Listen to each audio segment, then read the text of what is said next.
ऐसे हर्षित हो जाते हैं छोटी छोटी बातों, फिर रोते हैं आके। अब रोने से काम नहीं बनेगा, गलती की, हर्षित हो गए, तुम्हारी प्रशंसा हो रही है, भोगना मत, नहीं तो आगे निंदा होने वाली है पक्का। तुमसे द्वेष करने वाले सामने आएंगे, बेमतलब द्वेष करेंगे। सब मेरे को प्यार करते, मैं उसको प्यार करने लगूंगा। किसको? हम सबसे प्रार्थना करते हैं, किसी का शरीर पूरा हो रहा हो तो हमारी बात प्रार्थना मान लेना। ऐसे शुभ भी दुर्गति का कारण है।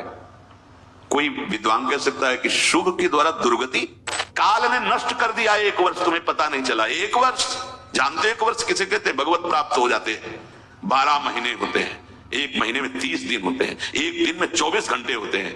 और जो 10,000 वर्ष की तपस्या का फल अन्य युगों में है, वो भगवान व्यास देव जी ने कहा 24 घंटे नाम कीर्तन से वो तुम्हें प्राप्त हो जाए। ये कलिकाल का एक विशेष गुण है, नाम संकीर्तन किया नहीं। संसारी वही बहुत दुर्गति कर रही माया और समझ नहीं पा रहे। ऐसे हर्षित हो जाते हैं छोटी छोटी बातों, फिर रोते हैं आगे।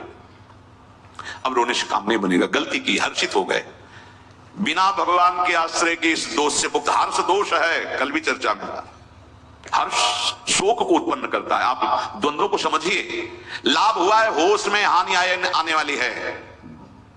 तुम्हारी प्रशंसा हो रही है, भोगना मत, नहीं तो आगे निंदा होने वाली है पक्का।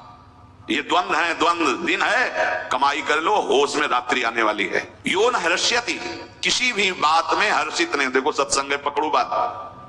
कुछ भी आपको प्राप्त हो रहा है, भगवान की वस्तु है, भगवान का खेल है। जय दिन रहना होगा, वो वस्तु, व्यक्ति, स्थान उतने ही समय तक हमारे पास रहेगी, हट जाए। ये केवल प्रवचन नहीं, भगवत भाव को प्राप्त हुए महापुरुषों में स्थिति होती है। देखो, अगर हम किसी को कहें कि वो तो भगवत अवतार हैं, तो हमारे लिए ही तो अवतरित होते हैं। स्थितियों को दिखाना और प्राप्ति का साधन बताना और प्राप्त करवाना, इसीलिए बड़े बड़े महापुरुष प्रकट होते हैं। पूज्य श्री जयदेव जी महाराज को किसी धनी मानी भगत ने गए, महापुरुष थे, थोड़ी देर भगवत चर्चा हुई, थोड़ा प्रसाद पवाया, मोहरे दी, असरपी मोहरे उस समय चलती थी, मोहरे दी। आवश्यकता तो नहीं, भगवान हमारी प्रसन्नता के लिए, इसका कोई महत्व नहीं। उपासक अगर लौकिक वस्तुओं की प्राप्ति पे हर्षित होता है तो कुछ मिला ही नहीं, परमार्थ का कुछ मिला ही नहीं। न द्वेष की, किसी से द्वेष क्यों होगा? तब होगा जब अनुकूलता की मांग होगी। अनुकूलता की मांग तब होती जब हृदय शुष्क होता है, और जब भगवत रस से द्रवित है तो किसी और की अनुकूलता की जरूरत होती क्या? नहीं। तो द्वेष कैसे बन सकता है? अगर श्रीपाद भी कह रहे कि अगर तुम्हारा किसी से द्वेष है, भगवत तत्व का अनुभव नहीं होगा, भगवदानंद की अनुभूति नहीं होगी, पक्का बात है। हरिवंश नाम लीन जे अजात शत्रु ते सदा। ऐसा थोड़ी है कि इससे निकलना नहीं पड़ता, निकलना पड़ता है उस जगह से जहां से तुम्हें गाली मिलेगी, निकलना पड़ता है। तुमसे द्वेष करने वाले सामने आएंगे, बेमतलब द्वेष करेंगे, तुम्हें वो दिखाना है भजन का प्रताप कि अब हे प्रभु, आप जो ये प्रश्नवाचक चिन्ह खड़ा कर दिए, इस रूप में आकर के हम आपसे द्वेष नहीं करेंगे। आप मारो, गाली दो, अपमान करो, हम आपके अंतर से चरण वंदनाई करेंगे, क्योंकि आप निकल गए।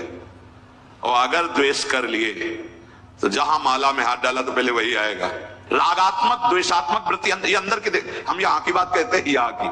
जैसे कोई कहता है कि आज तो सत्संग में हमारे मन की बात हुई, भैया समष्टि मन भगवान की ही, तो जब भगवान में चित्त तो समस्त मन की बात आ जाती है। वो किसी के मन की बात नहीं पढ़ते संत जन, वो भगवान की बात, तो वो सबके मन की बात हो जाती है। क्योंकि जो जो उसमें तरंगे उठ रही हैं वो पूरी सृष्टि में है, हर मन में है, क्योंकि उसी ढांचे से मन की रचना हुई। 3 ही है, सतोगुण रजोगुण तमोगुण। तमोगुण होगा तो ऐसी तरंग, रजोगुण होगी तो ऐसी तरंग, सतोगुण होगी तो ऐसी तरंग। कभी भी किसी से भी द्वेष ना होने पाए, बचाओ अपने आप को, बचाओ। आपसे और सावधानी की बात कहते हैं, सामने वाले को आप प्रणाम करेंगे से, अब आपको लगे हम तो हाथ जोड़ रहे हैं, प्रणाम कर रहे हैं, मान दे रहे हैं, तो नहीं, तुम वो क्या कर रहा है मत देखना, तुम क्या कर रहे हो सब, बस इतनी बात देख रही। तुमने प्रणाम कर लिया, अब दोबारा उसके चेहरे की तरफ मत देखना। चेहरे की तरफ देखोगे तो फिर द्वेष हो जाएगा। हम तो नम्रता से प्रणाम कर रहे हैं, हाथ जोड़ रहे हैं, वो अपमान पे अपमान किए जा, हमें उसका कर्तव्य नहीं देखना, हमें अपना कर्तव्य, साधक अपना कर्तव्य केवल देखता है और निरपेक्ष हो जाता है। सबसे पहला शब्द है जिनकी भगवान पीछे घूमते चरण रज लेने के लिए, निरपेक्षम। सबसे पहला निरपेक्षम मुनिम शांतम निर्वैरम समदर्शनम। निरपेक्षम, किसी की अपेक्षा नहीं। वो हमसे द्वेष कर रहा है, हमको बचाना है अपने आप को, क्या प्रभु कुछ भी कर लो, अब नहीं, आप ही हो। सच्ची बात करें, हृदय जल रहा है उसकी बात से, लेकिन आपने ये भाव डाल दिया, ये ऐसा काम करेगा कि द्वेष होने ही नहीं देगा आपके हृदय में। और अगर आप ऐसे, भगवान ही तो सब में है, ऐसा आपको देखा, उसके चेहरे की भाव बन गया कि आप तो प्रणाम कर रहे हो, आप फिर नहीं सह पाओगे, फिर ये पक्की बात हृदय की है। बहुत बचने की जरूरत है। ये अहंकार का फोड़ा बिना गुरुदेव के आप ऑपरेशन नहीं होता। एक बार ऑपरेशन हो गया तो इतने चतुर डॉक्टर हैं कि एक कण भी नहीं रहने देते कि दोबारा ये कैंसर न फैल जाए। नहीं तो भैया हमने देखा है कि जब तक बिल्कुल पक्का सर्जन नहीं होगा तो ऑपरेशन तो होते छोटे मोटे, पर कण रह जाते हैं कैंसर के, और वो बगल से फिर वैसे ही। लेकिन चतुर जो सर्जन होते हैं वो नहीं रहने देते, कोई कण नहीं रहते। वो है सदगुरुदेव।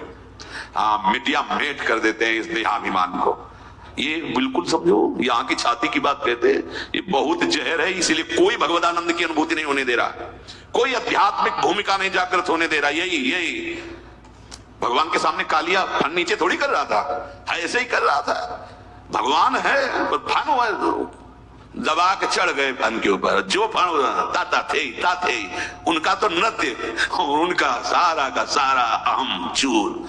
तो गुरुदेव का तो मनोरंजन हुआ, अहम के साथ खेलने। पुराने खिलाड़ी है ना, हमारी दुर्दशा अहंकार की कर दी। ये अब हमारी शरण में आ गया, अब तुझे यहां से हटना होगा या बदलना होगा। अब इस हमारे जन को तुम माया में नहीं फंसा सकता। गुरुदेव पुराने योद्धा हैं, न जाने कितनी बात पछाड़ की है और हृदय को कितनों के निर्मल किया है। ये अहम बहुत बहुत विचित्र है, और इसी अहम से द्वेष होता है। इसी अहम से जब हमें लगता है कि मैं साधुता से चल रहा हूं, मैं शास्त्र संयम से चल रहा हूं, और बार बार आप ऐसा व्यवहार करते हैं, तो फिर वो अहम असहनीय हो कर लेता है हृदय को, फिर वो प्रतिक्रिया में आ जाता है। सदगुरुदेव भगवान के वचन, अगर अहम नहीं तो प्रतिक्रिया कैसे? अगर प्रतिक्रिया है तो यही अहंकार का स्वरूप है। प्रतिक्रिया कैसे? फिर एक दिन बहुत करुणा में भर के कहा कि सबके वाहन हैं, किसी के गरुण वाहन है, मयूर वाहन है, नंदिकेश्वर हंस वाहन है, सबके। जानते हो हमारी स्वामिनी जी का वाहन क्या है?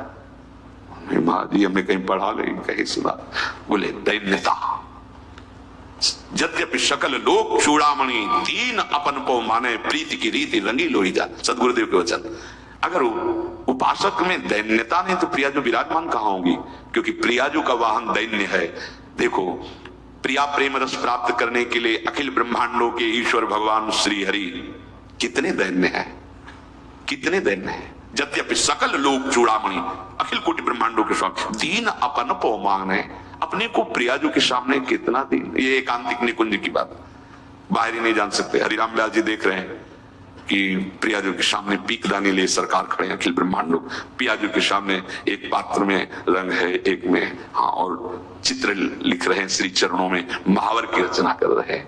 ध्रुवदास जी देखते हुए कह रहे हैं, बिहरत कुसुम पराग लगत, पीत वसन लय झारत, लुठत मयूर चंद्रिका तिंतर, अद्भुत छवि निहा, जावक चित्र बनाई